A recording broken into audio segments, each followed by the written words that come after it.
কিয়ামতের আগে যে মালহামার যুদ্ধ হবে, তখন রাসূল সাল্লাল্লাহু আলাইহি ওয়াসাল্লাম বলেছেন মালহামার যুদ্ধের সময় মুসলমানদের ফুস্তাক বা তাবু হবে, শিবির হবে এই ফিলিস্তিনের দামেস্কের পাশে আল গৌতা নামে এক জায়গা আছে, ওই গৌতাতে। এবং ঈসা আলাইহিস সালাম এসে যে দাজ্জালকে হত্যা করবেন সেটা ওই শামে, ফিলিস্তিনের বাবুল লুদ এখনো একটা জায়গা আছে, ওই জায়গাটার নাম এখনো বাবুল লুদ। ওখানে তিনি দাজ্জালকে হত্যা করবেন এবং সেখানে একটা সাদা মিনারা আছে, ফেরেশতার পাখায় ভর করে ঈসা আলাইহিস সালাম তখন সেখানে নেমে আসবেন। ওই ফিলিস্তিনের ওই শাম দেশের ওই মিনারার পাশে তিনি এসে পৃথিবীতে তিনি নুজুল করবেন, নুজুল ঈসা আলাইহিস সালাম। তো তিন এবং জাইতুনের কসম করে বেসিক্যালি আল্লাহ তাআলা ঈসা আলাইহিস সালামের জন্মস্থানের কসম করেছেন।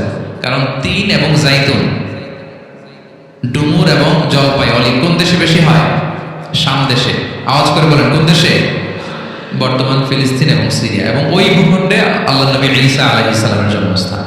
তাহলে এই দুই ফলের কসম করে বেসিক্যালি আল্লাহ তাআলা ঈসা আলাইহিস সালামের জন্মস্থানের কসম করেছেন। ওনার প্রতি নাজিল হওয়া যে তাওরাত ইনজিল গ্রন্থ, এই রেভেলেশনের কসম করেছেন। আচ্ছা, এরপরে ওয়াতুরি সিনিন, সিনাই পর্বতের কসম। সিনাই পর্বত বা তুর পাহাড় হচ্ছে মিশরে অবস্থিত, আর মিশর হচ্ছে মুসা আলাইহিস সালামের জন্মস্থান। কার জন্মস্থান?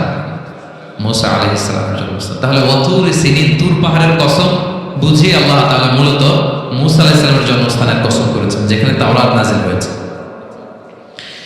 এরপরে ওয়াহাদাল বালাদিল আমিন, এই নিরাপদ শহর বলে আল্লাহ তাআলা মক্কা শহরকে বুঝিয়েছেন। আর মক্কা কার জন্মস্থান বলেন তো?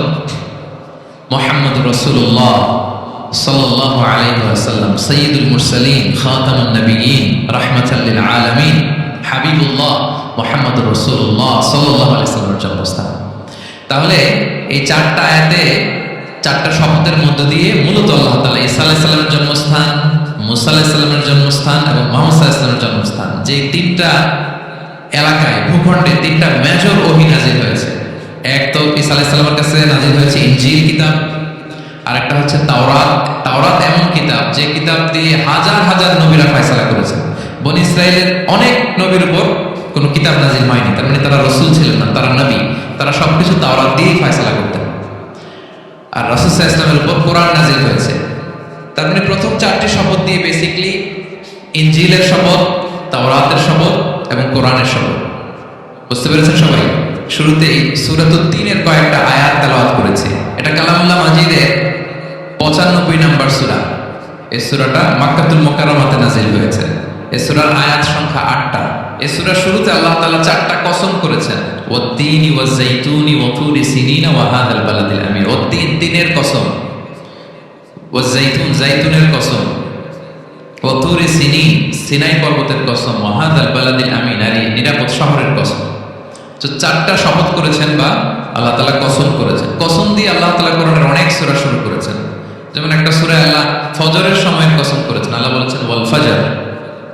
আল্লাহ আকাশের কসম করেছেন ওয়াস সামা ইযাতিল বুরুজ। আল্লাহ তাআলা সূর্যের কসম করেছেন ওয়াশ শামসি ওয়া দুহাহা। এভাবে আল্লাহ তাআলা তার সৃষ্টির অনেক কিছুর কসম করে গুরুত্বপূর্ণ কোনো মেসেজ বা বার্তা আমাদের সামনে হাজির করেন। তো এই সূরাতে আল্লাহ তাআলা 4টা জিনিসের কসম করে একটা খুবই গুরুত্বপূর্ণ বার্তা মানব মণ্ডলীর জন্য এই সূরাতে তিনি হাজির করেছেন। এই সূরাটা আমাদের অনেকেরই মুখস্থ আলহামদুলিল্লাহ, এবং আল্লাহ রাসূল সাল্লাল্লাহু আলাইহি ওয়াসাল্লাম প্রায় বিভিন্ন নামাজে এই সূরাটা তেলাওয়াত করতেন। বারা ইবনে আসিম রাদিয়াল্লাহু তাআলা উনি বর্ণনা করেন যে আমি একবার এশার সালাতে আল্লাহ রাসূল সাল্লাল্লাহু আলাইহি ওয়াসাল্লামের কণ্ঠে নামাজে সূরা 3 তিনি তেলাওয়াত করেছেন, আমি নিজ কানে শুনেছি। এবং ওনার কণ্ঠ যে এত মধুর ছিল, আমার জীবনে এত সুমধুর কণ্ঠের তেলাওয়াত আমি শুনি নাই। আল্লাহর হাবিব সাল্লাল্লাহু আলাইহি ওয়াসাল্লামের কোরআন তেলাওয়াতের যে কণ্ঠ এত সুমিষ্ট ছিল, এত চমৎকার ছিল, শুধু তেলাওয়াত শুনেই অনেকে শাহাদা পড়ে মুসলমান হয়েছে। আবু জাহেল মক্কায় নিষেধ করতো যে কেউ যাবা না মুহাম্মদের কাছে, সে পাগল, সে গণক, সে মিথ্যাবাদী, সে জাদুকর, সে স্বামী স্ত্রীর মধ্যে বিচ্ছিন্নতা নিয়ে আসে, সে বাবা ছেলেকে আলাদা করে দেয়, তার কাছেই যাবা না। আর সে যা বলে শুনবাই না, কানে আঙ্গুল দিয়ে রাখবা। তো মানুষকে যেটা নিষেধ করা হয় বেশি, মানুষের ওইটার ব্যাপারে আগ্রহ থাকে বেশি। সে যত নিষেধ করতো মানুষ আরো বেশি বেশি যে শুনতো। মানুষকে সে কি বারণ করবে? সে দিনের বেলা নিষেধ করতো, রাতে যে লুকিয়ে লুকিয়ে নিজেই তেলাওয়াত শুনতো। তাহলে চিন্তা করেন যে আল্লাহ হাবিব সাল্লাল্লাহু আলাইহি ওয়াসাল্লামের কোরআনিক রেসিটেশন কত চমৎকার মেলোডিয়াস ভয়েস হলে স্বয়ং আবু জাহাল রাত্রিবেলা লুকিয়ে লুকিয়ে কোরআন তেলাওয়াত শুনতে যেত আল্লাহ হাবিব সাল্লাল্লাহু আলাইহি ওয়াসাল্লামের কণ্ঠে। তো রাসূল সাল্লাল্লাহু আলাইহি ওয়াসাল্লাম সূরাতুত তিনটা এশার সালাতে তিনি তেলাওয়াত করেছেন, এই মর্মে হাদিসে পাওয়া যায়। এবং এই সূরাটা একটা ফলের নামে সূরা, তিন একটা ফল, আরব বিশ্বে খুব বেশি হয় তিন ফল, আমরা বাংলাদেশে ডুমুর বলি, ইংরেজিতে ফিগ বলে, ফিগ ট্রি। তো ফলের নামে বেসিক্যালি আল্লাহ তাআলা এই সূরাটাকে, এই চ্যাপ্টারটাকে ডেডিকেট করেছেন। আমরা সূরাকে ইংরেজিতে চ্যাপ্টার বলি, কোরআনে 114টা চ্যাপ্টার, এর মধ্যে এই সূরাটা হচ্ছে ফলের নামে ডেডিকেটেড। বিভিন্ন নামে খুব ইনক্লুসিভ হইতে আল্লাহ তাআলা কোরআনে সূরাগুলো দিয়েছেন। কোরআনে আপনি প্রাণীর নামে সূরা পাবেন, প্রাণী। মানুষের নামে সূরা পাবেন, মানুষের মধ্যে তিন ভাগ, মুমিন, তারপর কাফির, এরপর মুনাফিক, প্রত্যেকের নামে সূরা। সূরাতুল মুমিনুন আছে, সূরাতুল কাফিরুন আছে, আবার সূরাতুল মুনাফিকুন আছে। আমাদের দৃশ্য জগতের সবচেয়ে বড় প্রাণীটা হচ্ছে হাতি, তাই না? এই হাতির নামে একটা সূরা আছে, বলেন তো এই সূরার নাম কি? সূরা ফিল। তারপর আমরা যে দেখি আমাদের দৃশ্য জগতের সবচেয়ে ছোট প্রাণী হচ্ছে পিঁপড়া, পিঁপড়ার নামে একটা সূরা আছে, সূরা আন-নামল। আন-নামল মানে পিঁপড়ার সূরা। মাকড়সার নামে সূরা আছে, সূরাতুল আনকাবুত। তারপর গোষ্ঠীর নামে সূরা আছে, সূরাতুল আলে ইমরান। বংশের নামে সূরা আছে, সূরাতুল কুরাইশ, কুরাইশ বংশের নামে সূরা। এইভাবে খুব ইনক্লুসিভ ওয়েতে, এমন কিছু নাই যে আল্লাহ তাআলা উল্লেখ করেন মা ফারাতনা ফিল কিতাবি মিন শাই, উল্লেখ করে নাই কোরআনে এমন কিছু নাই, সবকিছু আল্লাহ তাআলা উল্লেখ করেছেন। তো এই সূরাটা হচ্ছে একটা ফলের নামে, ফলটার নাম হচ্ছে তিন ফল। আল্লাহ তাআলা বলছেন ওয়াত-তিন, তিনের শপথ। আমি একবার সরল বঙ্গ অনুবাদ করি, এরপর আমি তাফসীরে ঢুকি। তিনের শপথ, ওয়াজ-জাইতুন, জাইতুনের শপথ, ওয়াতুরি সিনিন, সিনাই পর্বতের শপথ, ওয়াহাদাল বালাদিল আমিন, এই নিরাপদ শহরের শপথ। লাকাদ খালাকনাল ইনসানা ফি আহসানি তাকওয়িম, নিশ্চয় আমি মানুষকে খুব চমৎকার সুন্দর অবয়বে সৃষ্টি করেছি। সুম্মা রাদাদনাহু আসফালা সাফিলিন, এরপরে তাকে আবার নিচু থেকে নিচুর দিকে নামিয়ে দিয়েছি। ইল্লাল্লাযীনা আমানু ওয়া আমিলুস সলিহাত, তবে তারা ছাড়া যারা ঈমান এনেছে এবং সৎকর্ম করেছে। ফালাহুম আজরুন গায়রু মামনুন, তাদের জন্য আছে অফুরন্ত পুরস্কার। ফামা ইউকাযযিবুকা বা'দু বিদ্দীন, এগুলো জানার পরও কিসে তোমাকে দিন অস্বীকারের ব্যাপারে উদ্বুদ্ধ করলো? আলাইসাল্লাহু বিআহকামিল হাকিমিন, আল্লাহ তাআলা কি শ্রেষ্ঠ বিচারক নন? সাদাকাল্লাহু আযীম। এই হচ্ছে এই সূরাটির সরল অনুবাদ। এবার আমরা তাফসীরে ঢুকি। প্রথম আল্লাহ তাআলা বলেছেন ওয়াত-তিন, তিনের শপথ। তিন মানে তো আমরা জানলাম, তিন মানে ডুমুর। আল্লাহর হাবিব সাল্লাল্লাহু আলাইহি ওয়াসাল্লাম তিনি তিন ফল পছন্দ করতেন, এবং এটা ডায়াবেটিক্সের জন্য ভালো, ডায়াবেটিক্স নিয়ন্ত্রণ করে। আমাদের বোনদের যাদের ইররেগুলার মেনস্ট্রুয়েশন পিরিয়ড হয়, এটার জন্য এটা খুব ভালো, এবং খুব স্ট্রেংথ, স্টেমিনা আনে শরীরে। এটা জান্নাতের একটা গাছ।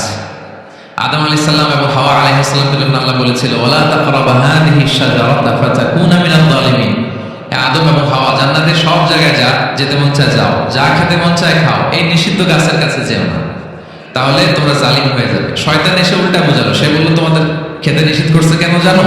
আল্লাহ চায় না যে তোমরা জান্নাতে থাকো, আল্লাহ চায় এখান থেকে তোমাদের বের করে দিবে, কিন্তু তোমরা যদি এই গাছের ফল খাও আল্লাহ বের করতে পারবে না। দেখছেন শয়তানের অবস্থা? শয়তান কিন্তু নেগেটিভিটি নিয়ে সামনে আসে না, আসে খুব আপনার ওয়েল উইশার হিসেবে, উপদেশ নিয়ে, খুব ভালো একটা পজিটিভ ওয়েতে আসে। তো ওনারা খেয়ে ফেললেন এই নিষিদ্ধ গাছের ফল। খাওয়ার ফলে আদম আলাইহিস সালাম, হাওয়া আলাইহিস সালাম, ওনাদের গা থেকে জান্নাতের পোশাকগুলো ঝরে পড়ে গেল। এখন কি দিয়ে ওনারা ওনাদের প্রাইভেটকে থাকবেন? তখন ওনারা তাফসীর ফি জিলালিল কোরআনে এসেছে যে ওনারা এই তিন গাছের পাতা নিয়ে নিজেদের প্রাইভেট ঢেকেছিলেন। সুবহানাল্লাহ। সেই তিন ফলের কসম আল্লাহ করলেন, ওয়াত-তিন, তিনের শপথ। এরপর আল্লাহ তাআলা বললেন ওয়াজ-জাইতুন, জাইতুনের শপথ। জাইতুন মানে হচ্ছে জলপাই। তো আল্লাহ তাআলা বললেন ওয়াজ-জাইতুন, জাইতুনের শপথ। জাইতুন মানে হচ্ছে জলপাই, ইংরেজিতে আমরা যেটাকে অলিভস বলি। তো আল্লাহ তিনের কসম করলেন এবং অলিভের কসম করলেন। দুইটাই খুব উপকারী ফল, এবং আল্লাহর হাবিব সাল্লাল্লাহু আলাইহি ওয়াসাল্লাম তিনি জলপাই খুব পছন্দ করতেন। ওনার রেগুলার ফুড আইটেমের মধ্যে জলপাই ছিল, অলিভস ছিল। এটা পাহাড়ি এরিয়া, মরুভূমিতে হয়, এবং রাসূল সাল্লাল্লাহু আলাইহি ওয়াসাল্লাম বলেছেন কুলুজ যাইত ওয়াদাহিনু ফাইন্নাহু মিন শাজারাতিন মুবারাকা, তোমরা অলিভ অয়েল এটা খেয়েও এবং এটা গায়ে মালিশ করো, কেননা এটা বরকতময় একটা গাছের ফল, শাজারা মুবারাকা। এটা শরীরের ব্যাড কোলেস্টেরলকে কমিয়ে দেয়, দাড়িতে অ্যাপ্লাই করলে, চুলে অ্যাপ্লাই করলে সহজে পাকে না দাড়ি চুল, এবং স্কিনে অ্যাপ্লাই করলেও স্কিনের জন্য ভালো, স্কিনের জন্য বেশ ভালো। এটা যাদের সুযোগ হয় আপনারা দাড়িতে চুলে অ্যাপ্লাই করবেন, খাবেন। এটা খাওয়াও যায়। তানবুতু বিদ্দুহনি ওয়া সিবগিল লিল আখিলিন, কোরআনে এসেছে। এটা অয়েল হিসেবে ইউজ করে, আবার খাবার হিসেবে ইউজ করা যায়।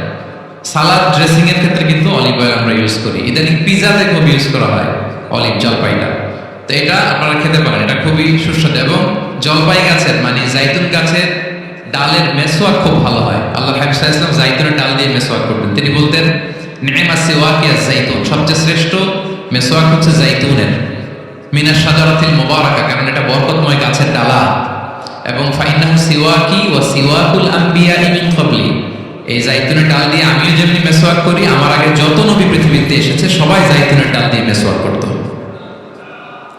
আল্লাহ বলেন ওয়াতিনি ওয়াজ জাইতুন, তিনের শপথ আর জাইতুনের শপথ। এরপর আল্লাহ তাআলা বললেন ওয়াতুরি সিনিন, সিনাই পর্বতের শপথ। প্রথমে দুইটা ফলের শপথ করলেন, এবার একটা পাহাড়ের শপথ করতেছেন। আপনারা কি তুর পাহাড়ের নাম শুনেছেন? হ্যাঁ শুনেছেন।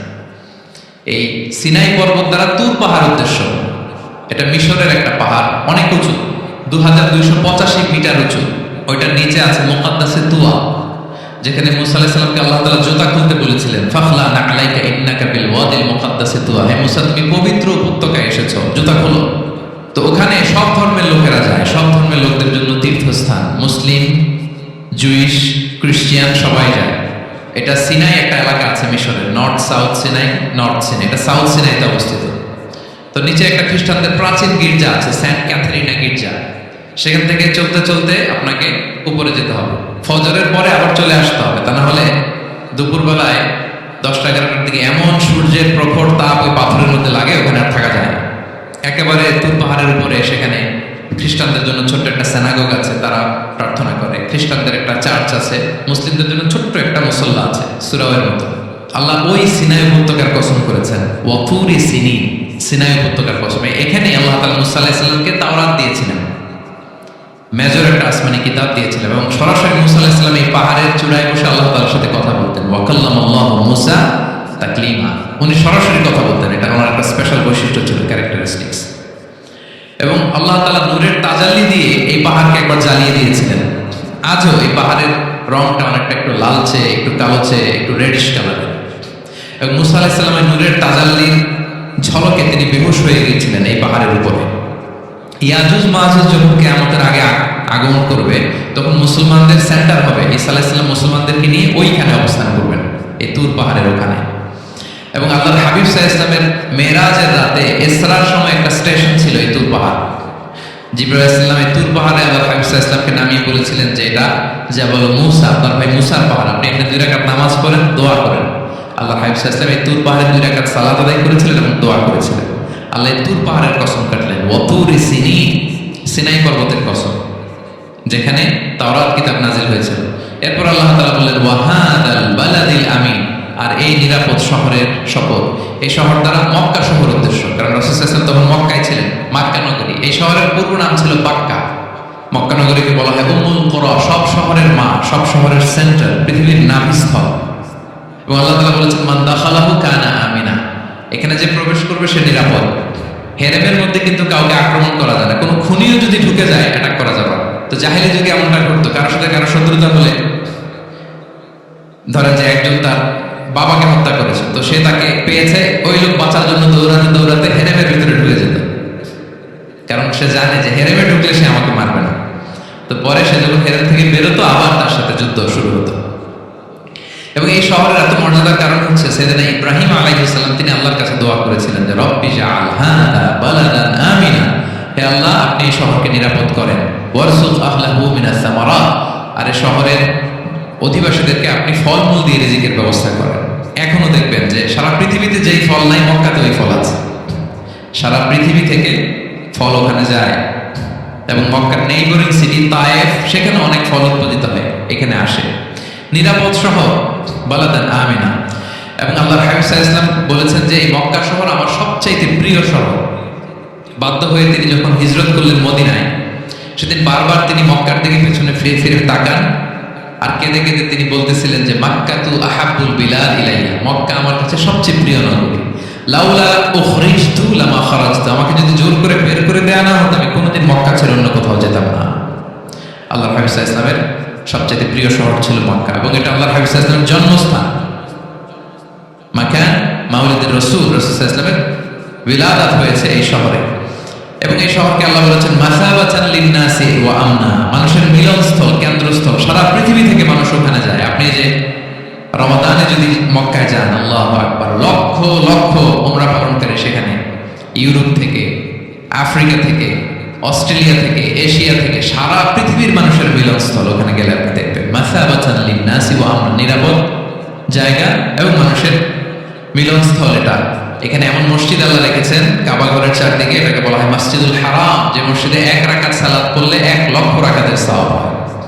আল্লাহর ঘরকে কেন্দ্র করে তাওয়াফের নির্দেশ দেওয়া হয়েছে। ওয়ালিয়াত তাওয়াফু বিল বাইতিল আতীক, পৃথিবীর কোনো ঘরকে তাওয়াফ করা যায় না, কোনো ঘরকে, এই একটা মাত্র ঘর যেটাকে এর চারদিকে এরকম তাওয়াফ করা যায়। তাহলে এই পবিত্র ঘর, পবিত্র মসজিদ যে শহরে অবস্থিত, সেই শহরের কসম আল্লাহ করেছেন। আল্লাহ বললেন ওয়াহাদাল বালাদিল আমিন, এই নিরাপদ শহরের কসম, মানে মক্কা শহরের কসম। আমরা আপাত দৃষ্টিতে আমাদের কাছে মনে হচ্ছে দুইটা ফলের কসম, একটা পাহাড়ের কসম, একটা নগরীর কসম। আসলে বেসিকলি আল্লাহ তাআলা এই 4টা শপথ দিয়ে 3 নবীর জন্মস্থান, 3 নবীর নবুয়তের কসম করেছেন। কিভাবে সেটা আমি মিলিয়ে দিই।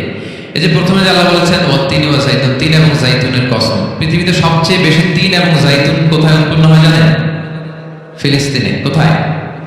শাম দেশে, যেটা হাদিসের পরিভাষায় বলা হয় শাম, বর্তমান ফিলিস্তিন এবং সিরিয়া মিলে। 3 জাইতুন দিয়ে বেসিক্যালি আল্লাহ তাআলা ফিলিস্তিনের শপথ করেছেন, শাম দেশের শপথ, যেখানকার বেথলেহেমে ঈসা আলাইহিস সালাম, জিসাস ক্রাইস্ট, তিনি জন্মগ্রহণ করেছেন। ঈসা আলাইহিস সালামের জন্মস্থান। তাহলে 3 জাইতুনের শপথের মাধ্যমে মূলত আল্লাহ তাআলা ঈসা আলাইহিস সালামের জন্মস্থানের শপথ করেছেন, কারণ সেখান থেকে ওহী বিচ্ছুরিত হয়েছে, তার কাছে ইনজিল নাজিল হয়েছিল। এবং এই শামের মর্যাদার ব্যাপারে অনেক কথা আল্লাহর হাবিব সাল্লাল্লাহু আলাইহি ওয়াসাল্লাম তিনি বলেছেন। আল্লাহ রাসূল সাল্লাল্লাহু আলাইহি ওয়াসাল্লাম যখন মেরাজে যান, তখন মক্কা থেকে এই শাম দেশে ফিলিস্তিনের বাইতুল মাকদাসে রাসূল সাল্লাল্লাহু আলাইহি ওয়াসাল্লামকে নিয়ে যাওয়া হয়েছিল। এবং রাসূল সাল্লাল্লাহু আলাইহি ওয়াসাল্লাম প্রায় বলতেন তুবা লি শাম, শামের জন্য বরকত, কেননা ফেরেশতারা তাদের রহমতের পাখা শাম দেশের উপর বিছিয়ে রেখেছে। এবং তিনি বলতেন ফিতনার সময় আলাইকুম বিশাম, তোমরা শামে যেও, শামে থেকো। এবং তিনি দোয়া করেছেন আল্লাহুম্মা বারিক লানা ফি শামিনা, আল্লাহ তুমি আমার শামে, শাম অঞ্চলে আল্লাহ তুমি বরকত দিও। এবং হাদিসে এসেছে এই শামই হচ্ছে আব্দুল মাহশার, এখানেই হাসর হবে। শাম অঞ্চলকে বিস্তীর্ণ করে এখানেই ময়দানুল মাহশার আল্লাহ তাআলা কায়েম করবেন, হাসরের ময়দান এখানেই হবে। এবং সেখানেই হচ্ছে সানিউল কিবলাতাইন, আমাদের আগের কিবলা কিন্তু বাইতুল মাকদাসের দিকে ছিল, যেটা শামে অবস্থিত, ফিলিস্তিনে বাইতুল মুকাদ্দাস। যে মসজিদে নামাজ পড়লে 1 রাকাতে 500 রাকাতের সওয়াব। 3টা মসজিদে সালাত পড়লে স্পেশাল ভার্চুর কথা আছে, এর বাইরে আর অন্য মসজিদের বিশেষ কোনো ফজিলত নাই, বাকি সব মসজিদ সমান। এক হচ্ছে মসজিদুল হারাম, 1 রাকাতে 1 লক্ষ রাকাত। 2 নম্বর মসজিদে নববী, 1 রাকাতে 1000 রাকাতের সওয়াব। আর একটা দুর্বল বর্ণনায় 50,000 রাকাতের সওয়াব। 3 নম্বরে এই মসজিদুল আকসা, 1 রাকাতে 500 রাকাতের সওয়াব। এই 3 মসজিদে যেন আমরা যে সালাত আদায় করতে পারি, আল্লাহ তুমি তৌফিক দান করো। 2 মসজিদে তো একেবারেই সহজ যাওয়া, মক্কা মদিনাতে। বাইতুল মাকদাসে যেন আমরা যেতে পারি, আল্লাহ তুমি সেই পরিস্থিতি আমাদের জন্য তৈরি করে দাও। তো এই বাইতুল মাকদাসের দিকে রাসূল সাল্লাল্লাহু আলাইহি ওয়াসাল্লাম টানা 14 বছর নামাজ পড়েছেন। 14 বছর। প্রথম 13 বছর কোনো সমস্যা হয়নি মক্কায়, কারণ তখন কেবলা বাইতুল মুকাদ্দাস থাকলেও রাসূল সাল্লাল্লাহু আলাইহি ওয়াসাল্লাম সামনে রাখতেন কাবাকে। কেবলা বাইতুল মুকাদ্দাস, কিন্তু তিনি তো মক্কায় ছিলেন নবুয়তের প্রথম 13 বছর, সামনে কাবাকে রাখতেন, তারপরে টু দ্য ডাইরেকশন অফ বাইতুল মুকাদ্দাস। কিন্তু যখন মদিনায় গেলেন তখন তো আর কাবা নাই, তখন রাসূল সাল্লাল্লাহু আলাইহি ওয়াসাল্লাম কাবাকে মিস করতে আরম্ভ করলেন। আর প্রায় আল্লাহর কাছে কামনা করতেন, আমার বংশের গোড়া ইব্রাহিম আলাইহিস সালামের রুট যেখানে, আমার জন্মস্থান, সেই কাবার দিকে যদি আবার কিবলাটা ফিরিয়ে দেয়া হতো। কদ নারা তাকাল্লুবা ওয়াজহিকা ফিস সামা ফালানুওয়াল্লিয়ান্নাকা কিবলাতান তারদাহা। আল্লাহ আয়াত নাযিল করলেন, নবী আপনি আকাশের দিকে তাকিয়ে কি ভাবেন আমি বুঝি, আপনি চান কিবলা যেন আমি মক্কার দিকে ঘুরিয়ে দিই। আল্লাহ তাআলা ঘুরিয়ে দিলেন। আল্লাহ বলেন ফাওয়াল্লি ওয়াজহাকা শাতরাল মসজিদিল হারাম, এখন থেকে মসজিদুল হারামের দিকে আপনি টু দ্য ডাইরেকশন অফ কিবলা নামাজ পড়বেন। কিবলা চেঞ্জ হয়ে গেল। তো মদিনায় যে 16-17 মাস আর মক্কায় 13 বছর, মোট 14 বছর আল্লাহর হাবিব সাল্লাল্লাহু আলাইহি ওয়াসাল্লাম এই মসজিদুল আকসার দিকেই হয়ে তিনি নামাজ পড়েছেন। এটা আমাদের আগের কিবলা ছিল। এবং শেষে কিয়ামতের আগে যে মালহামার যুদ্ধ হবে, তখন রাসূল সাল্লাল্লাহু আলাইহি ওয়াসাল্লাম বলেছেন মালহামার যুদ্ধের সময় মুসলমানদের ফুস্তাক বা তাবু হবে, শিবির হবে এই ফিলিস্তিনের দামেস্কের পাশে আল গৌতা নামে এক জায়গা আছে, ওই গৌতাতে। এবং ঈসা আলাইহিস সালাম এসে যে দাজ্জালকে হত্যা করবেন, সেটা ওই শামে, ফিলিস্তিনের বাবুল লুদ এখন একটা জায়গা আছে, ওই জায়গাটার নাম এখনো বাবুল লুদ, ওখানে তিনি দাজ্জালকে হত্যা করবেন। এবং এবং সেখানে একটা সাদা মিনারা আছে, ফেরেশতার পাখায় ভর করে ঈসা আলাইহিস সালাম তখন সেখানে নেমে আসবেন।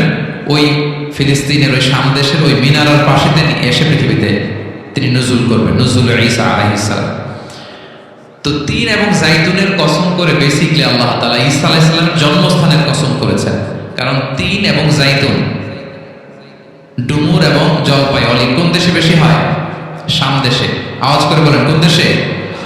বর্তমান ফিলিস্তিন এবং সিরিয়া, এবং ওই ভূখণ্ডে আল্লাহ নবী ঈসা আলাইহিস সালামের জন্মস্থান। তাহলে এই দুই ফলের কসম করে বেসিক্যালি আল্লাহ তাআলা ঈসা আলাইহিস সালামের জন্মস্থানের কসম করেছেন। ওনার প্রতি নাজিল হওয়া যে তাওরাত, ইনজিল গ্রন্থ, এই রেভেলেশনের কসম করেছেন। আচ্ছা, এরপরে ওয়াতুরি সিনিন, সিনাই পর্বতের কসম। সিনাই পর্বত বা তুর পাহাড় হচ্ছে মিশরে অবস্থিত, আর মিশর হচ্ছে মুসা আলাইহিস সালামের জন্মস্থান। কার জন্মস্থান? মুসা আলাইহিস সালামের জন্মস্থান। তাহলে ওয়াতুরি সিনিন, তুর পাহাড়ের কসম বুঝিয়ে আল্লাহ তাআলা মূলত মুসা আলাইহিস সালামের জন্মস্থানের কসম করেছেন, যেখানে তাওরাত নাযিল হয়েছে। এরপরে ওয়াহাদাল বালাদিল আমিন, এই নিরাপদ শহর বলে আল্লাহ তাআলা মক্কা শহরকে বুঝিয়েছেন। আর মক্কা কার জন্মস্থান বলেন তো? মুহাম্মদুর রাসূলুল্লাহ সাল্লাল্লাহু আলাইহি ওয়াসাল্লাম, সাইয়্যিদুল মুরসালিন, খাতামুন নবিয়্যিন, রাহমাতাল লিল আলামিন, হাবিবুল্লাহ মুহাম্মদুর রাসূলুল্লাহ সাল্লাল্লাহু আলাইহি ওয়াসাল্লামের জন্মস্থান। তাহলে এই চারটা আয়াতে চারটা শপথের মধ্য দিয়ে মূলত আল্লাহ তাআলা ঈসা আলাইহিস সালামের জন্মস্থান, মুসা আলাইহিস সালামের জন্মস্থান এবং মুহাম্মদ সাল্লাল্লাহু আলাইহি ওয়াসাল্লামের জন্মস্থান, যে তিনটা এলাকায়, ভূখণ্ডে তিনটা মেজর ওহী নাযিল হয়েছে। এক তো ঈসা আলাইহিস সালামের কাছে নাযিল হয়েছে ইনজিল কিতাব, আর একটা হচ্ছে তাওরাত। তাওরাত এমন কিতাব যে কিতাব দিয়ে হাজার হাজার নবীরা ফয়সালা করেছেন। বনী ইসরাইলের অনেক নবীর উপর কোনো কিতাব নাযিল হয়নি, তার মানে তারা রাসূল ছিলেন না, তারা নবী। তারা সবকিছু তাওরাত দিয়েই ফয়সালা করতেন। আর রাসূল সাল্লাল্লাহু আলাইহি ওয়াসাল্লামের উপর কোরআন নাযিল হয়েছে। তার মানে প্রথম চারটি শপথ দিয়ে বেসিক্যালি ইনজিলের শপথ, তাওরাতের শপথ এবং কোরআনের শপথ। বুঝতে পেরেছেন সবাই? আল্লাহ ওহীর শপথ করেছেন। দেখেন, ফল, পাহাড়, নগরী মাড়িয়ে সারা পৃথিবী ঘুরিয়ে আপনাদেরকে শেষ পর্যন্ত ইনজিল, তাওরাত এবং কোরআনে নিয়ে আসছেন। আসছেন আমার সাথে? আসছেন? হ্যাঁ, এই রেভেলেশনের শপথ আল্লাহ করেছেন। তাহলে ওয়াত্তিনি ওয়াযাইতুনি ওয়াতুরি সিনিনা ওয়া হাদাল বালাদিল আমিন, এই চার আয়াতে চারটা শপথের মধ্য দিয়ে মূলত আল্লাহ তাআলা আসমান থেকে নাজিল হওয়া যে ওহী, এই ওহীর শপথ অথবা ওহী যে ভূখণ্ডে নাজিল হয়েছে সেই ভূখণ্ডগুলোর শপথ করে আল্লাহ একটা গুরুত্বপূর্ণ কথা বলবেন। সেটা কি? আল্লাহ তাআলা বললেন, লাকাদ খালাকনাল ইনসানা ফি আহসানি তাকওয়িম, আর আমি মানুষকে অত্যন্ত চমৎকার অবয়বে সৃষ্টি করেছি, চমৎকার গঠনে, চমৎকার স্ট্রাকচারে, ডিজাইনে সৃষ্টি করেছি। মানুষের দৈহিক অবকাঠামো গঠন এটা যেমনি চমৎকার, মানুষের ইন্টেলেকচুয়াল কাঠামো এটা চমৎকার, মানুষের আচরণগত যে বিহেভিয়ারাল ট্রেটস, ক্যারেক্টারিস্টিক্স এটাও চমৎকার। প্রত্যেক দিক থেকে আল্লাহ তাআলা নান্দনিকভাবে মানুষকে তিনি তৈরি করেছেন। আমরা যদি দেহের কথা বলি, হিউম্যান অ্যানাটমি নিয়ে যাদের ধারণা আছে, আপনি শুনলে অবাক হবেন এত জটিলভাবে আমাদের দেহটা ফাংশন করে। ঠিক যেই মুহূর্তে আমি কথা বলতেছি আমার ব্রেইন সচল, আমার নার্ভ সিস্টেম সচল, হেয়ারিং সিস্টেম, স্মেলিং সিস্টেম, আমার এই যে হার্ট সচল, সিস্টোলিক, ডায়াস্টোলিক, অলিন্দ নিলয় হচ্ছে, আমার লাং কাজ করতেছে, কিডনি ইজ ওয়ার্কিং পারফেক্টলি, সব কিছু কাজ করতেছে। এত সূক্ষ্মভাবে আমাদের দেহটা কাজ করে, এটাকে ইংরেজিতে বলে মরফোলজি, আকৃতি সংক্রান্ত যে বিদ্যা। এটা নিয়ে যদি আপনি দেখেন যে মানুষের হাত কিভাবে কাজ করে, মানুষের পা কিভাবে কাজ করে, মানুষের হিউম্যান ব্রেইন কিভাবে কাজ করে, আপনি অবাক হবেন।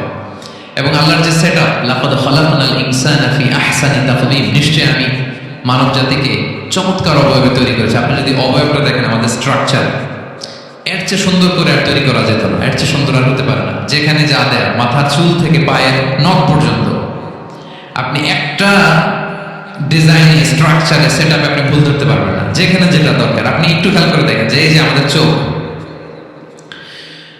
চিকিৎসা বিজ্ঞান বলতেছে যে মানুষ 10 মিলিয়নেরও বেশি রং শনাক্ত করতে পারে। Human ice can identify more than 10 million colours. 10 মিলিয়নেরও বেশি রং আমরা আমাদের চোখ দিয়ে শনাক্ত করতে পারি। সুবহানাল্লাহ, সুবহানাল্লাহ বিহামদিহি।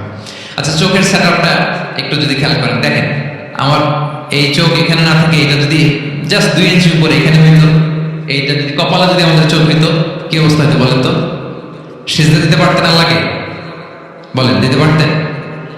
আচ্ছা, আমরা কিছু খাওয়ার সময় আমরা কি করি?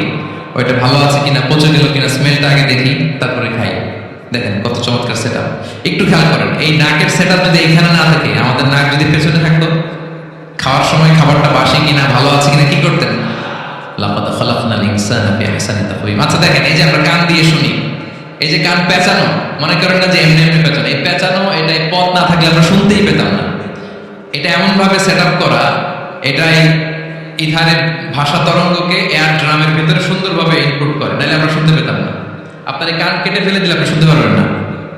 এটা এইভাবে যেতে হবে, সুরঙ্গটা এইভাবে তৈরি হতে হবে। আচ্ছা দেখেন, আপনার কান, এই কান যদি এখানে না থাকে, আপনার ডান বগলের নিচে হইত, বাম কান যদি বাম বগলের নিচে হইতো, তাহলে কি হইতো বলেন? আজকে আমার ওয়াজ কিভাবে শুনতেন বলেন দেখি,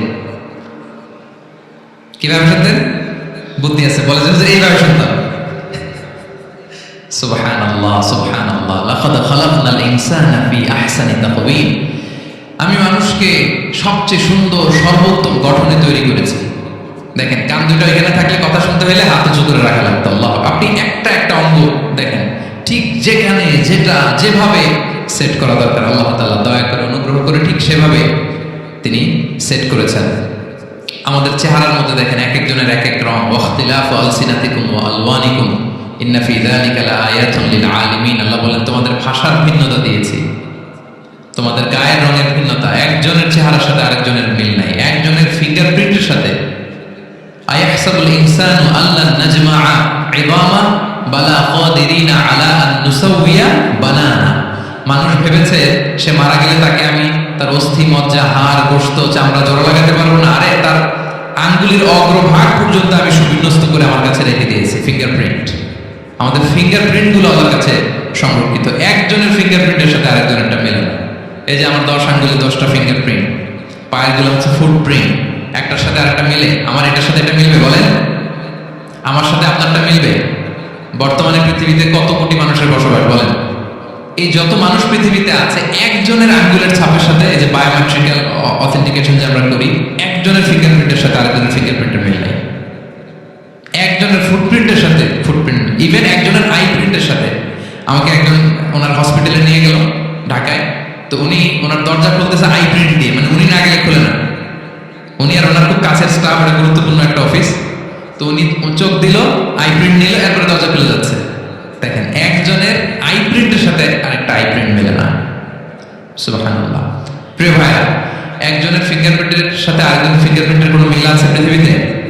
ফুটপ্রিন্টের সাথে, আই প্রিন্টের সাথে? কারণ ডিজাইনারটা কে বলেন তো? হুয়াল্লাযী ইউসাউবিরুকুম ফিল আরহামি কাইফা ইয়াশা। মায়ের পেটে থাকতে আল্লাহ তাআলা এগুলো ডিজাইন করে দিয়েছেন। আমি কেমন হব, আমার বৈশিষ্ট্য কেমন কেমন হবে, এই যে আমি যে আমার বাবা দাদা 14 পুরুষের ডিএনএ বয়ে বেড়াই, এগুলো সব নিয়ে আমার বৈশিষ্ট্য, আমার কণ্ঠস্বর, আমার ক্যারেক্টারিস্টিক্স, আমার ফিচার কেমন হবে, সব তিনি আল্লাহ তাআলা মায়ের পেটে থাকতে ডিজাইন করে দিয়েছেন। সুবহানাল্লাহ। আল্লাহ বলছেন, লাকাদ খালাকনাল ইনসানা ফি আহসানি তাকওয়িম। প্রিয় ভাইরা, কসম করার পর আল্লাহ যে কথাটা বলেন, এটা অনেক গুরুত্বপূর্ণ, খুবই গুরুত্বপূর্ণ বার্তা। আল্লাহ চারটা কসম করে তিনটা নবীর জন্মস্থানের শপথ করে তিনি বললেন, লাকাদ খালাকনাল ইনসানা ফি আহসানি তাকওয়িম। নিশ্চয় আমি অত্যন্ত চমৎকার আকৃতিতে মানুষকে তৈরি করেছি। মানুষের গঠন এরকম, মাথা থেকে পা পর্যন্ত। আমি দুই একটা কথা বললাম, চোখ, নাক, কান, আপনি একটা একটা করে যদি ধরেন, আমাদের হেয়ারিং সিস্টেম কিভাবে কাজ করে, হেয়ারিং নার্ভ কিভাবে কাজ করে, আমাদের সেন্সেশন কিভাবে কাজ করে, আমাদের ব্রেন কিভাবে কাজ করে। আমাদের এক একজনের ব্রেন 1.5 কেজি ওজন, 3 পাউন্ডের মতো একটা সুস্থ মানুষের অ্যাভারেজ ব্রেনের ওজন। এই ব্রেনের মেমোরি হচ্ছে 2.5 মিলিয়ন গিগাবাইট। আপনার মোবাইলে স্পেস কত বলেন, মেমোরি কত? হ্যাঁ, 512 জিবি। আর আমার আর আপনার ব্রেনের যে মেমোরি, এই মেমোরি হচ্ছে 2.5 মিলিয়ন গিগাবাইটস। এই যে প্রতি মুহূর্তে আমাদের নিউরন কানেক্টিভিটি হচ্ছে, ব্রেনের স্নায়ুগুলো যত কানেক্টিভিটি হয়, যত আমরা চিন্তা করে ব্রেনকে খাটাই, নতুন নতুন জিনিস আমরা তৈরি করতে পারি। এবং এমন ভাবে আল্লাহ তাআলা সফিস্টিকেটেড ব্রেন আল্লাহ মানুষকে দিয়েছে। মানুষ পারে না এমন কিছু নাই। মানুষ যা কল্পনা করতে পারে, মানুষ তা করে দেখাতে পারে। এজন্য আমাদের কল্পনার জানালাটাকে বড় করতে হবে। আই রিপিট, মানুষ যা কল্পনা করতে পারে, ইমাজিন করতে পারে, সেটা মানুষ করে দেখাতে পারে। ওই ক্যাপাসিটি দিয়ে আল্লাহ তাআলা মানুষকে তৈরি করেছেন। সুবহানাল্লাহ, সুবহানাল্লাহ। লাকাদ খালাকনাল ইনসানা ফি আহসানি তাকওয়িম। এই ব্রেনকে খাটিয়ে মানুষের কত ইনভেনশন, কত ডিসকভারি, মানুষ সভ্যতার পর সভ্যতাকে নির্মাণ করেছে। চোখ ধাঁধানো মানুষের আবিষ্কার তাক লাগিয়ে দিয়েছে গোটা বিশ্বে একটার পর একটা করে। আল্লাহ এমন ভাবে মানুষকে তিনি তৈরি করেছেন, লাকাদ খালাকনাল ইনসানা ফি আহসানি তাকওয়িম। চমৎকার অবয়বে, তার দৈহিক অবয়ব যেমনি সুন্দর, তার বুদ্ধিগত, তার চিন্তাগত, তার ইন্টেলেক্ট এটাও তেমন সুন্দর, এটাও তেমন চমৎকার। পৃথিবীর কোন প্রাণীকে আল্লাহ তাআলা এরকম হিউম্যান ব্রেনের মধ্যে সফিস্টিকেটেড ব্রেন দিয়ে, ইন্টেলেক্ট দিয়ে তৈরি করেনি। এজন্য সব প্রাণী থেকে মানুষ আলাদা, সব প্রাণী থেকে মানুষের চিন্তা, বিবেক, বুদ্ধি এগুলো আলাদা। তাহলে দেখেন মানুষের শ্রেষ্ঠত্ব মূলত এগুলোর দ্বারা। মানুষ যদি তার চিন্তা, বিবেক, বুদ্ধি খাটায় সে শ্রেষ্ঠ হয়ে যাবে। আমি একটা কথা প্রায় বলি যে মানুষ যদি ভালো হয় সে ফেরেশতার চেয়েও ভালো, আর মানুষ যদি খারাপ হয় সে পশুর চেয়েও নিকৃষ্ট। আল্লাহ বলেন উলাইকা কাল আনআমি বাল হুম আদাল লাহুম কুলুবুন লা ইয়াফকাহুনা বিহা ওয়া লাহুম আ'য়ুনুন লা ইউবসিরুনা বিহা ওয়া লাহুম আযানুন লা ইয়াসমাউনা বিহা উলাইকা কাল আনআমি বাল হুম আদাল। তাদের হৃদয় আছে, ওটা দিয়ে অনুধাবন করে না সত্যকে। চোখ আছে, ওটা দিয়ে সে সত্যটা দেখে না। কান আছে, হকের কথা শোনে না। উলাইকা কাল আনআম, আল্লাহ বলেন তারা প্রাণীর মতো, চতুষ্পদ জন্তুর ন্যায়। শুধু অতটুকুই না, বাল হুম আদাল, তারা তার চেয়েও নিকৃষ্ট, তার চেয়েও নিকৃষ্ট। তাহলে মানুষ ভালো হলে সে ফেরেশতাকে ছাড়িয়ে যায়, আর মানুষ নিকৃষ্ট হলে সে পশুত্বকে হার মানে। কথা বুঝতে পেরেছেন? মানে আমরা ভালো হলে সবচেয়ে ভালো, খারাপ হলে সবচেয়ে খারাপ। একটা পশু আর একটা পশুকে হত্যা করে কেটে 20 টুকরা করছে, এরকম কোন নিউজে আসছে কোনোদিন? কিন্তু আশরাফুল মাখলুকাত মানুষ তার মতো রক্তে মাংসে গড়া আরেকটা মানুষকে নির্মম ভাবে হত্যা করে কেটে 20 টুকরা করে বস্তাবন্দি করে ডোবার মধ্যে ফেলে রাখছে, এরকম নিউজ আসছে না বলেন? আছে। মানুষ তার মতো একটা মানুষকে নির্মম ভাবে হত্যা করে। এরকমও তো আছে যে কেরোসিন দিয়ে তার মতো আরেকটা মানুষকে সে জ্বালিয়ে দিয়েছে, আছে না নাই বলেন? গ্রামের পর গ্রাম জ্বালিয়ে দেয়, জনপদের পর জনপদ ধ্বংস করে দেয়, বোমা মেরে শহর উড়িয়ে দেয়। লিটল বয় মেরেছিল আমেরিকান সোলজাররা জাপানের হিরোশিমা শহরের উপর। আমি হিরোশিমা তো গত বছর ভিজিট করে আসলাম, আমি নিজে দেখে এসেছি যে এখানে বোমটা মেরেছে। মুহূর্তের মধ্যে পুরো শহর ভ্যানিশ, এমন রেডিয়েশন। তো যে আমেরিকান পাইলট বোমা মারতেছে সেও মানুষ, সেও কি? আর যাদেরকে ধ্বংসের জন্য এই লিটল বয় মারলো হিরোশিমাতে আর ফ্যাটম্যান মারলো নাগাসাকিতে, এরাও কি? তাহলে দেখেন মানুষ তার মতো আরেকটা মানুষকে এরকম মেরে টুকরো টুকরো কুচি কুচি করতে সে দ্বিধাবোধ করে না। আল্লাহ, মানুষ গণহত্যা চালায়, জেনোসাইড। এই যে আমাদের বাংলাদেশে তো কিছুদিন আগে হলো গণহত্যা, হেলিকপ্টার থেকে গুলি করে বাচ্চা মেরে ফেলতেছে। কার বাচ্চা? কার কলিজার টুকরা সন্তান? Don't care. জনগণের টাকায়, ট্যাক্সের টাকায় কেনা বুলেট, হেলিকপ্টার দিয়ে জনগণকে, ছাত্রদেরকে হত্যা করা হয়েছে। দেখেন, সেও মানুষ। যারা হত্যা করতেছে, গণহত্যা, জেনোসাইড চালিয়েছে, তারাও মানুষ। তাহলে মানুষ যদি খারাপ হয়, মানুষের চেয়ে খারাপ আর কেউ হয়? আর মানুষ ভালো হলে মানুষের চেয়ে ভালো কেউ হতে পারে?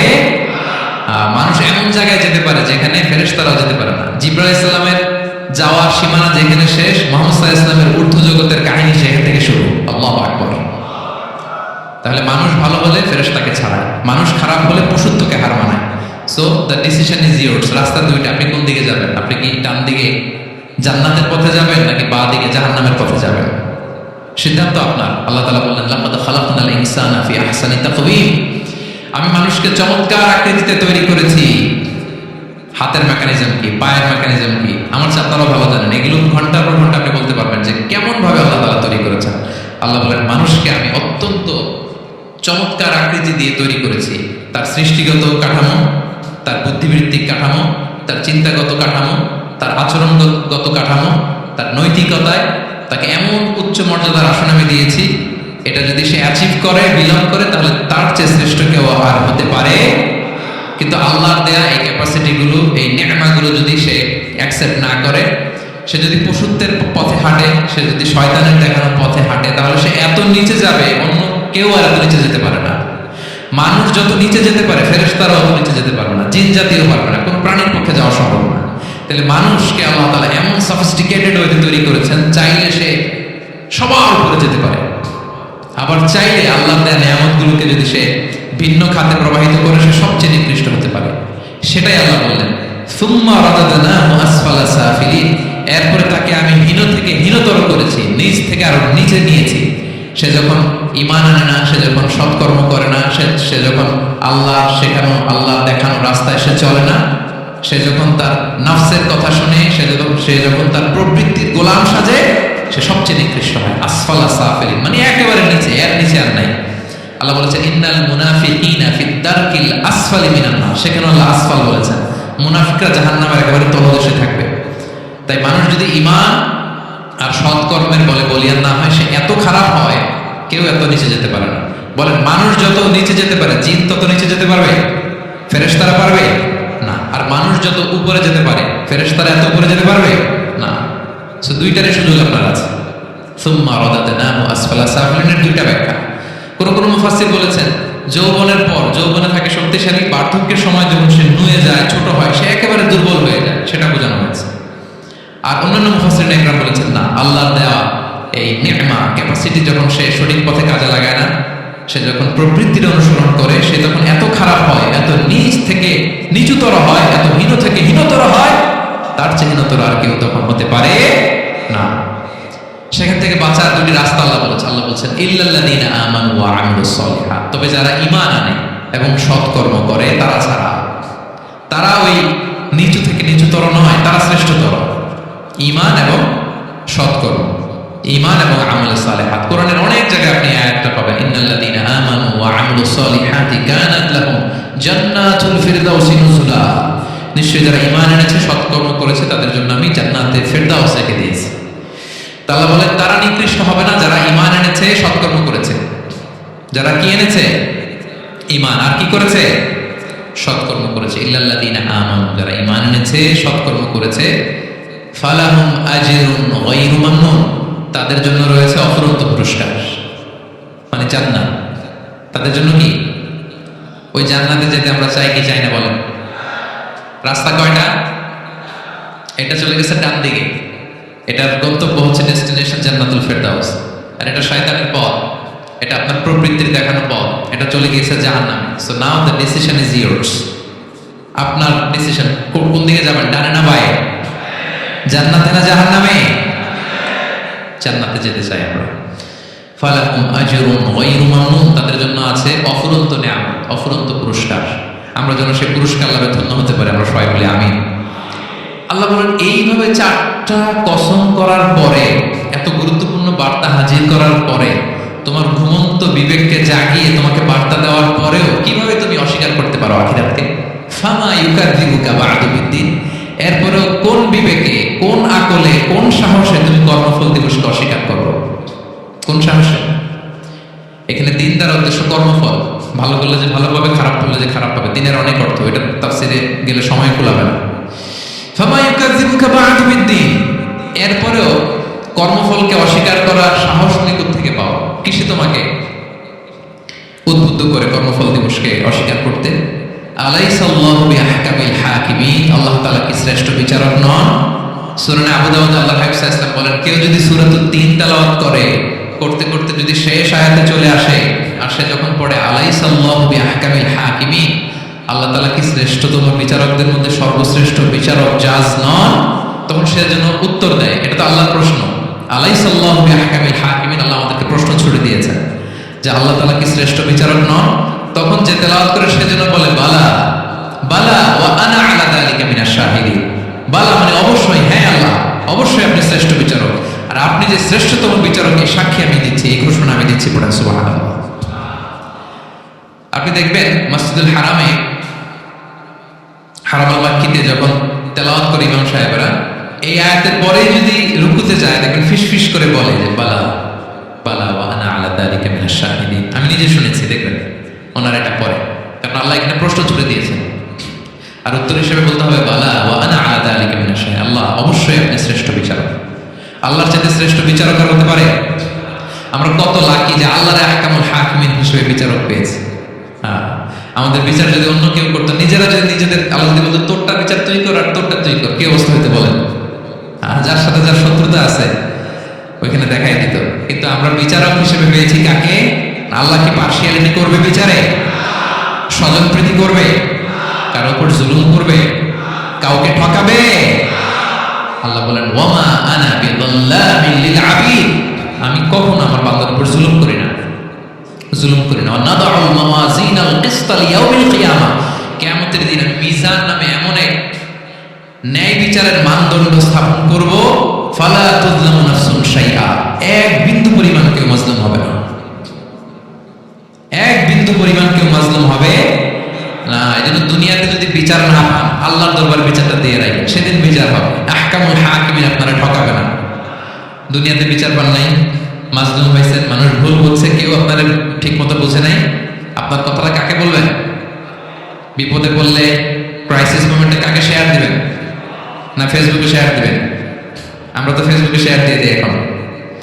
ফেসবুকে শেয়ার দেওয়ার আগে, বন্ধুকে শেয়ার দেওয়ার আগে, স্ত্রীর কাছে শেয়ার করার আগে আমার সমস্যার কথা আগে শেয়ার করবো কাকে? কারণ আলাইসাল্লাহু বি আহকামিল হাকিমিন, আল্লাহ বলছেন আমি কি শ্রেষ্ঠ বিচারক নই? বালা বালা ইয়া রাব ওয়া আনা আলা যালিকা মিনাশ শাহিদিন, অবশ্যই আল্লাহ আপনি শ্রেষ্ঠ বিচারক। ক্লিয়ার হয়েছে না সবার কাছে? শপথ কয়টা ছিল? 4টা। মূলত নবুয়তের শপথ, তাই না? নবুয়ত আমাদের জন্য সবচাইতে বড় নেয়ামত। কারণ নবীরা যদি আমাদেরকে এই তথ্যগুলো না দিতেন, আমরা জান্নাত জাহান্নাম চিনতাম? ভাইরা বলেন তো, আখিরাত চিনতাম? এই যে আখিরাত হবে, পুলসিরাত হবে, day of judgement, day of accountability, Allah supreme কোর্টের কাঠ গড়ায় পাই টু পাই হিসাব দিতে হবে, নবীরা না এসে বললে আমরা এত বুঝতাম না। নবীরা জান্নাত জাহান্নাম চিনিয়েছে, আল্লাহর বিশদ পরিচয় আমাদের সামনে তুলে ধরেছে, আখিরাতের পরিচয়, লাইফ আফটার ডেথ কিরকম হবে, সবকিছু আমাদের কাছে তুলে ধরেছে। সো নবুয়ত আল্লাহ তাআলার পক্ষ থেকে অনেক বড় নেয়ামত। 2 নম্বর নেয়ামত হচ্ছে আল্লাহ তাআলা আমাদেরকে যে ক্যাপাসিটি দিয়েছে, বুদ্ধিমত্তা, ইন্টেলেক্ট, বিচার বিশ্লেষণ, যেটা দিয়ে আমরা অন্যান্য সব প্রাণী থেকে আলাদা, এটা আল্লাহর বড় নেয়ামত। এই নেয়ামতের শুকরিয়া যেন আমরা করি। এবং আমি যেটা বলেছি, মানুষ যেটা কল্পনা করতে পারে সেটা সে করেও দেখাতে পারে। সো আল্লাহ তাআলা যাকে যে কোয়ালিটি দিয়েছে, ক্যাপাসিটি দিয়েছে, আমরা যেন এই নিয়ামতের শুকরিয়া করি। নিয়ামতের শুকরিয়া করলে এই নিয়ামত দেওয়ার ধারাবাহিকতা এটা বাড়িয়ে দেয় কে? লা ইন শাকারতুম লা আযীদান্নাকুম ওয়া লা ইন কাফারতুম ইন্না আযাবি লাশাদীদ। শুকরিয়া করলে নিয়ামত আরো বাড়িয়ে দেব। তাহলে প্রথম নিয়ামত ছিল নবুয়ত, প্রফেসি, এটা অনেক বড় নিয়ামত। এই রেভেলেশন এসে আমাদেরকে এনলাইটেন করেছে। তা না হলে আমাদের গডকে, গডের ফিচার কি, আখেরাত কি, জান্নাত কি, জাহান্নাম কি, the concept of punishment, concept of আখিরা, কিছু আমরা ভালোভাবে বুঝতাম না। এটার শপথ আল্লাহ করেছেন। আল্লাহ আমাদেরকে নিয়ামত দিয়েছেন, ক্যাপাসিটি দিয়েছেন, সক্ষমতা দিয়েছেন, সবচেয়ে সফিস্টিকেটেড ব্রেন দিয়ে তৈরি করেছেন, এটা একটা বড় নিয়ামত। এবং রাস্তা দেখিয়ে দিয়েছেন, হয় ডানে নয় বায়ে। এবং তিনি আশ্বাস দিয়েছেন যে তোমাদেরকে সঠিক ফায়সালার মাধ্যমে বিচার করা হবে সেদিন। তাই আমাদের বিপদে আপদে সবসময় আমরা যেন ফরিয়াদ করি এক মহান সত্তার কাছে। বলুন তো আওয়াজ করে, তিনি কে? আল্লাহর কাছে যেন আমরা ফরিয়াদ করি। আল্লাহ তাআলা আমাদের সবাইকে কথাগুলো